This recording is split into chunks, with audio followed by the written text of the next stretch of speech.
ప్రతి మగాడి విషయం వెనుక ఒక ఆడది ఉంటుంది అనే మాట. ఇప్పుడు మీ వెనక మీ ఆయన ఉన్నారనేది కూడా అలా అని నేను అనుకోనండి. ఎందుకు అంటే అగైన్ నేను ఇక్కడే చెప్తా, ఇద్దరికి అండర్స్టాండింగ్ ని బట్టే ఒకళ్ళు వెనక ఒకళ్ళు ఉంటారు.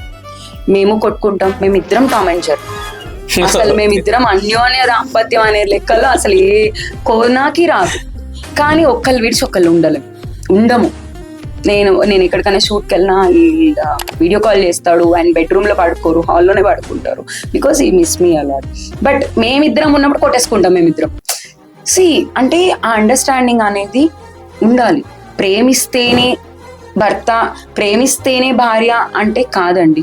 ఇప్పుడు నాకు ఒంట్లో బాగాలేదు, నేనేం చేయలేకపోయాను, చారు పెట్టాను, జస్ట్ ఏమంటారు అప్పడాలు వేయించాను, కొంచెం ఏమనుకోకు తినంటే ఈ తినం ఫుడ్ కా నేను బయట తింటా అంటే నాకు కూడా ఉండవు, బొంప అనే ఫీలింగ్ నెక్స్ట్ డే నేను చేయను.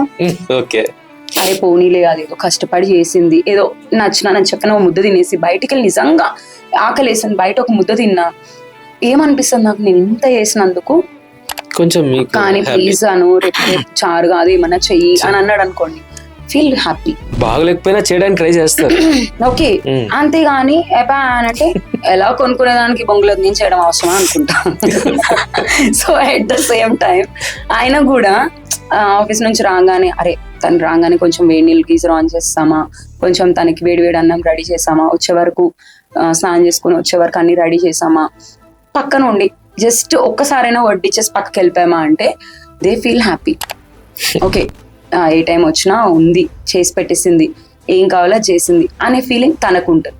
సో అది అండర్స్టాండింగ్ బట్టి వస్తుంది. కానీ ఒకటేసారి నాకు నువ్వు పప్పు వండు, కూర వండు, ఇది చెయ్యి అని అంటే నేను ఎందుకు చేస్తారా నీకు అంటుంది.